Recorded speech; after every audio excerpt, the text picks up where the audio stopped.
ان کا نام سننا ہے. آپ کا ریٹ کتنا, آپ کتنے میں بیچیں گے؟ وہ نعت جو غذا ہے وہ کتنے میں بکے گی؟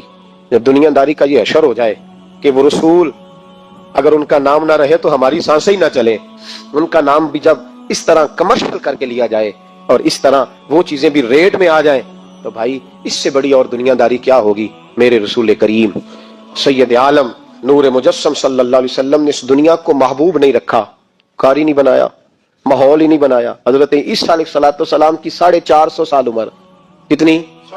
4.5 نہیں, میں نے کہا 450 سال.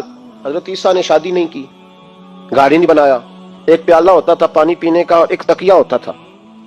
ایک دن ایک بندے کو دیکھا کہ وہ بازو کا تکیہ بنا کے سو رہا ہے, تو حضرت عیسیٰ نے وہ تکیہ بھی خیرات کر دیا, کہنے لگے اس کے بغیر بھی کام چل جائے گا. ایک پیالہ تھا پانی پینے کا, ایک دن دیکھا ایک آدمی چلو میں پانی پی رہا, تو وہ پیالہ بھی اللہ کے راستے میں دے دیا, کہنے لگے اس کے بغیر بھی کام چلتا ہے. کسی نے کہا نکاح کیوں نہیں کرتے, گھر کیوں نہیں بساتے؟ تو فرمانے لگے 450 سال تو عمر ہے, اللہ کو راضی کروں کہ گھر بساؤں, سجدے کروں یا میں دنیا داری کروں؟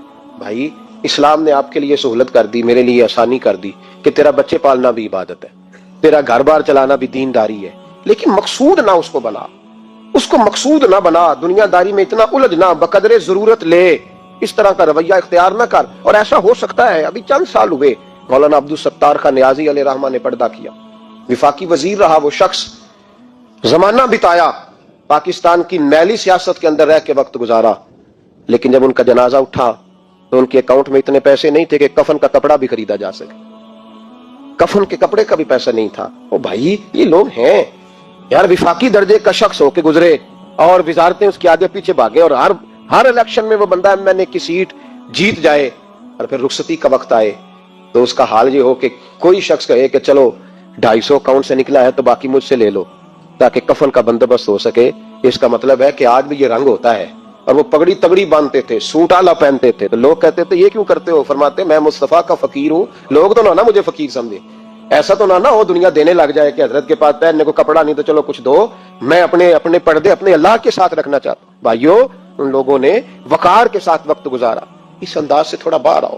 اپنے ساتھ ہم نے اتنی زیادتی کر لی ہے, اتنا ظلم کر لیا کہ سوائے دولت کے, سوائے دنیا دار, خالص وہ روحانی سلسلہ طریقت کا, تصوف کا, وہ بھی سارا اسی. حضرت ابو الحسن خرقانی درویش تھے, محمود غزنوی بادشاہ وقت تھا, کہتا میں دعا کرانے گیا تو میں نے وہی سمجھا جو سب کے بارے میں سمجھا جاتا ہے, گفٹ پہلے لے گیا, میں نے کہا 2 تھیلیاں شرفیوں کی لے جاتا ہوں, بابا دعا صحیح کر دے گا, نذرانہ نہیں سود ہے پیران حرم کا.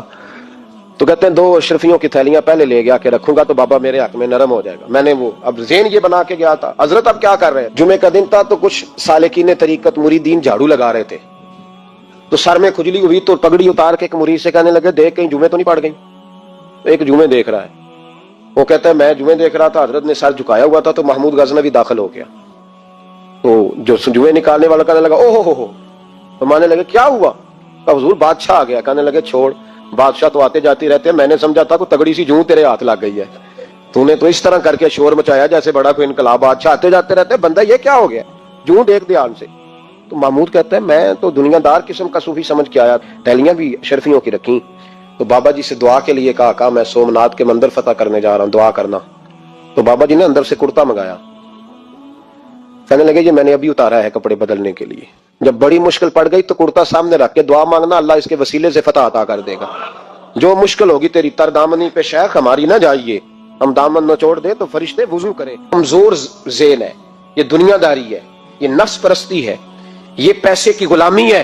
میرے نبی پاک صلی اللہ علیہ وسلم نے فرمایا جو رب کے بندے ہوں گے ان کے قیامت کے دن چہرے چمک رہے ہوں گے. تو یا رسول اللہ صلی اللہ علیہ وسلم اس کے علاوہ بھی کچھ بندے ہیں. فرمایا لعن عبد الدنیا وعبد الدرہم, فرمایا کچھ دنیا کے بندے ہیں, کچھ درہم کے بندے ہیں, ترجمہ یوں کر لو کچھ ڈالروں کے بندے ہیں. یہ حدیث مشکات میں موجود ہے, ڈالر کے, ریال کے, لاکھ کے, کروڑ کے بندے. حضور وہ کون ہے؟ فرمایا لعن عبد الدنیا وعبد الدرہم, جو دنیا کا اور دولت کا بندہ بنے وہ لعنتی ہے, ملعون ہے. یہ خدا کا بندہ رہا ہی نہیں, یہ پیسوں کا بندہ بن گیا ہے, دولت کا بندہ بن گیا ہے, اس کا معیار بدل گیا ہے. حضرت سالم بن عبداللہ بن عمر حضرت عمر فاروق کے پوتے تھے, کعبے کا طواف کر رہے تھے. طواف مکمل ہوا, 8واں استلام کر کے مقام ابراہیم کے پاس نماز پڑھنے لگے تو خلیفہ وقت کا آ گیا, گورنر. السلام علیکم کے بعد اس نے فوراً بات چھیڑی, کہنے لگا حضور کوئی حکم ہو تو بتائیے گا. تو آپ کہنے لگے تو بڑا ہی بیوقوف ہے یار، تجھے کس نے گورنر بنایا؟ بڑا تو بیوقوف ہے، تجھے تو سلیقہ ہی نہیں بات کرنے کا۔ حضور کیا ہوا؟ فرمانے لگے خدا کے گھر میں آ کے اور کعبے کے سامنے کھڑے ہو کے میں بندوں سے سوال کروں، یہاں کے بھی بندوں سے مانگوں، تو بڑا ہی بیوقوف ہے۔ سامنے اس کا گھر ہے، سامنے اس کا گھر ہے بیت اللہ اور حجر اسود اور مقام ابراہیم اور مقام ملتزم، اور یہاں بھی میں بندوں سے مانگوں؟ کہتا ہے مجھے بھی کبھی کسی نے ڈانٹا نہیں تھا، میرے بھی پیروں تک پسینہ نکل گیا، تو میں مسجد الحرام سے باہر نکل کے، یوں سمجھ لیں کہ جب لوگ باب عبدالعزیز سے یا باب فہد سے باہر آ جاتے ہیں، کہتے ہیں باہر نکل کے نا میں کھڑا ہو گیا، میں نے کہا چلو فارغ ہو کے آتے ہیں تو بات کرتا ہوں۔ حضرت فارغ ہو کے آئے تو میں نے کہا حضور اب تو بیت اللہ سامنے نہیں، اب بھی کوئی سوال کرے؟ تو فرمانے لگے اچھا ضروری ہے؟ کہا حضور ضروری ہے۔ تو فرمانے لگے چل پہلے بتا تجھ سے دین مانگوں کہ دنیا مانگوں، بول۔ تو کہنے لگا حضور میرے پاس تو دنیا ہی ہے، دین تو آپ کے پاس ہے۔ جب یہ جواب دیا تو حضرت سالم چلنے لگے اور چلتے چلتے فرمانے لگے جا اپنا کام کر، دنیا تو میں نے اس سے کبھی نہیں مانگی جس نے دنیا بنائی ہے، میں نے اس سے نہیں کبھی مانگی، تو تو کیا حیثیت رکھتا ہے؟ میں نے تو اس سے بھی جب بھی مانگا ہے یا اس کا قرب مانگا ہے یا اس کے رسول کی غلامی مانگی ہے، تو اس سے نہیں مانگتا جس نے بنائی ہے، تو کیا دے سکتا ہے؟ تیری کیا حیثیت ہے؟ تو بھائی ان لوگوں نے قریب پھٹکنے نہیں دیا، ان کے قریب یہ چیز آئی نہیں، بے نیاز لوگ تھے، توجہ ہی نہیں تھی۔ حضرت محبوب سبحانی غوث اعظم شیخ عبد القادر جیلانی رضی اللہ تعالیٰ عنہ، آپ ایک کاروبار بھی کرتے تھے، تو آپ کا کچھ مال آ رہا تھا جہاز کے ذریعے، ایک بندے نے خبر دی کان میں حضور جہاز ڈوب گیا، فرمانے لگے الحمدللہ الحمدللہ۔ ڈوب گیا جناب، یہاں جہاز ڈوب جائے تو بندہ بھی ڈوب جاتا ہے۔ کہتے ہیں صاحب انتقال کر گئے، 10 لاکھ کا نقصان ہو گیا تھا، مال ڈوب گیا پورا جہاز ہی، فرمایا الحمدللہ، اور تم نے جلدی کی خبر دینے میں سبق پڑھا رہا تھا، کیوں مجھے دخل اندازی دی تم نے میرے کام میں، کیوں دخل اندازی کی؟ سب الحمدللہ۔ تھوڑی دیر کے بعد اس نے پھر کان میں کہا حضور وہ غلط خبر تھی، جہاز بچ گیا، فرمانے لگے الحمدللہ۔ پھر شاگردوں سے کہنے لگے میرا چہرہ دیکھ رہے تھے پہلی خبر کے بعد بھی، اس خبر کے بعد بھی؟ کہا حضور دیکھ رہے تھے۔ فرمایا کوئی تبدیلی تو نہیں آئی؟ کہا حضور نہیں۔ فرمانے لگے شکر الحمدللہ، رب نے میرا دل دولت سے نہیں جوڑا، اپنی ذات کے ساتھ جوڑ کے رکھا ہوا ہے، تبدیلی تو نہیں آئی۔ یہاں تو ٹینشن ہی ٹینشن ہے، ڈپریشن ہی ڈپریشن۔ بات کس کی ٹینشن ہے؟ پیسے کوئی نہیں، دولت کوئی نہیں، کوئی چکر چل جائے نا کبھی، اس سے بھی کبھی پوچھ جس کے پاس ہے، وہ تجھ سے زیادہ غریب ہے، اس سے کبھی پوچھ، وہ تجھ سے زیادہ آزمائش میں ہے۔ غریب شہر تو فاقوں سے مر گیا، لیکن امیر شہر نے ہیرے سے خودکشی کر لی۔ علامہ اسماعیل حقی نے حدیث لکھی، حضرت عائشہ صدیقہ رضی اللہ تعالیٰ عنہ فرماتی ہیں، تفسیر روح البیان میں موجود ہے، کہتی ہیں ایک دن حضور اچانک میرے ساتھ آرام فرماتے، بستر سے اٹھے نکل گئے۔ ہمیشہ نبی پاک علیہ السلام کا طریقہ مبارکہ تھا، جب رات کو تہجد کے لیے اٹھتے تو کہتے ابو بکر کی بیٹی حق تیرا ہے، وقت تیرا ہے، پر اگر تو اجازت دے تو میں اپنے اللہ کو راضی کر لوں۔ آج حضور نے پوچھا ہی نہیں، بستر سے اٹھے چلے گئے۔ کہتی میں اٹھی، میں نے دائیں بائیں دیکھا، محبوب نظر نہ آئے، حضور کی طامت استعمال شدہ پڑی تھی، وہ طامت میں نے اٹھا کے اوڑھ لی اور میں نکل گئی حضور کو تلاش کرنے۔ کہتی ہیں جب میں باہر گئی مسجد نبی شریف کے ساتھ جنت البقیع کی جانب، نبی پاک سجدے میں تھے۔ کہتی ہیں میں گئی، تھوڑی دیر کھڑی ہوئی، حضور نے آہٹ سنی تو پوچھا تو کون ہے؟ میں نے کہا میں عائشہ ہوں۔ تو محبوب نے فرمایا یہ عائشہ کون ہے؟ میں نے کہا یا رسول اللہ میں آپ کی زوجہ۔ فرمایا زوجہ کیا ہوتی ہے؟ یا رسول اللہ میں ابو بکر کی بیٹی۔ تو نبی پاک نے فرمایا یہ ابو بکر کون ہے؟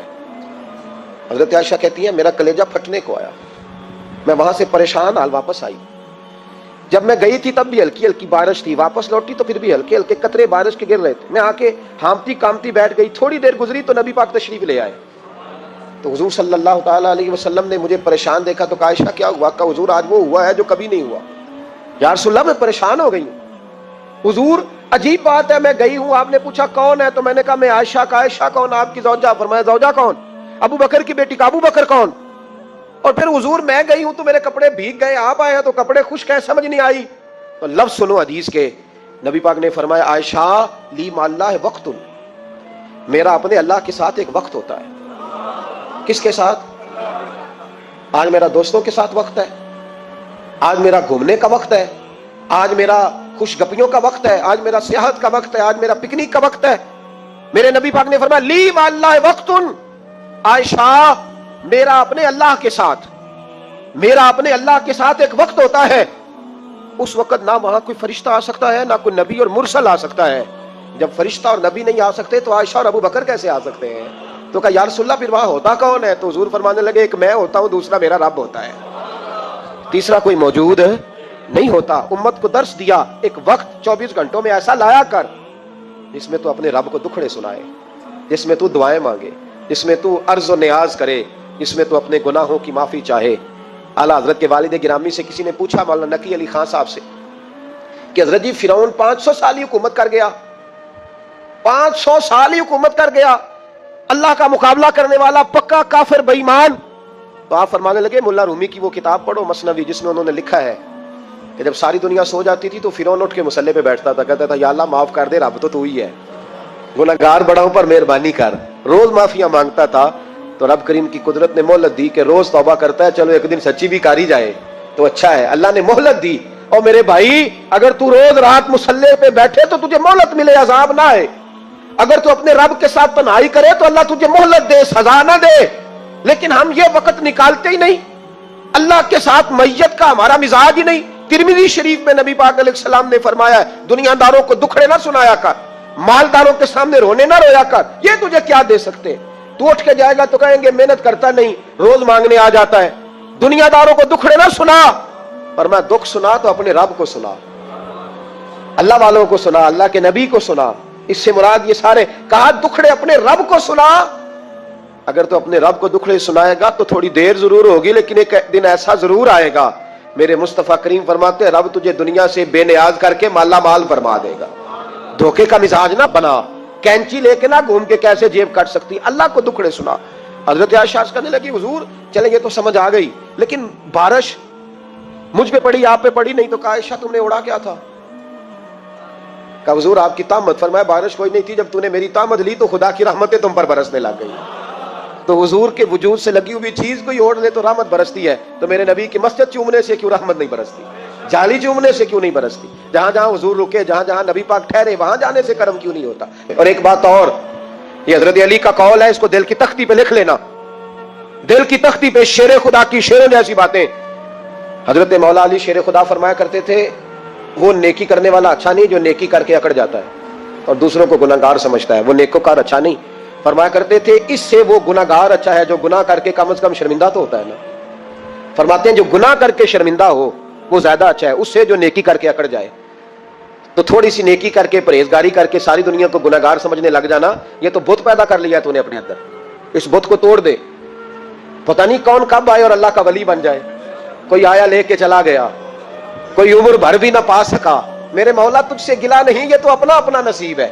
تو مہربانی کریں پکے نمازی، تھوڑی شفقت کریں، یہ میں سب سے نہیں کہہ رہا، جو گھورتے ہیں صرف ان سے کہہ رہا ہوں۔ کچھ پکے نمازی ہیں تو الحمدللہ دل کے بھی بڑے پکے ہیں، سوچ کے بھی بڑے پکے ہیں، اچھے ہیں، خوبصورت لوگ، لیکن کچھ ایسے لوگ ہیں، ہمارے شہر کے ایک ڈاکٹر صاحب ہیں، میں نے کہا آپ نماز مسجد میں پڑھا کریں، ان کی عمر کافی زیادہ ہو گئی ہے، تو کہتے ہیں حضرت میں پڑھوں گا انشاءاللہ۔ ان کو میں نے دوائی لینے گیا تو میں وہاں بھی میں نے بات شروع کر دی، میں نے کہا آپ مہربانی کریں، کہتے میں آؤں گا۔ کچھ دنوں کے بعد میں نے اس مسجد میں نماز پڑھی اور خاص کر کے پڑھی کہ یہ ٹائم ہے، میں نے فون کیا کہ ڈاکٹر صاحب آپ نظر نہیں آئے، تو کہتے ہیں صاحب ناراض نہ ہو جائیں۔ نمازی مجھے کہتے تھے خیر ہے ڈاکٹر صاحب کہیں غلط جگہ تبادلہ تو نہیں ہو گیا، کوئی مصیبت تو نہیں آ گئی؟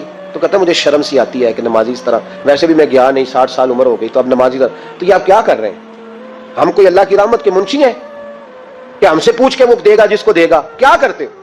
او بھائی حضرت باجدید بستامی رحمت اللہ تعالیٰ علیہ جیسے لوگ کہا کرتے تھے جنہوں نے ساری زندگی جھوٹ نہیں بولا، حرام نہیں کھایا، فرماتے تھے الفن کہتا ہوں، بالغ ہونے کے بعد نماز قضا نہیں کی، لیکن پھر بھی کہا کرتے تھے دعا مانگو میرا رب مجھ سے حساب نہ پوچھ لے، حساب والا نہیں ہوں میں، درگزر والا ہوں۔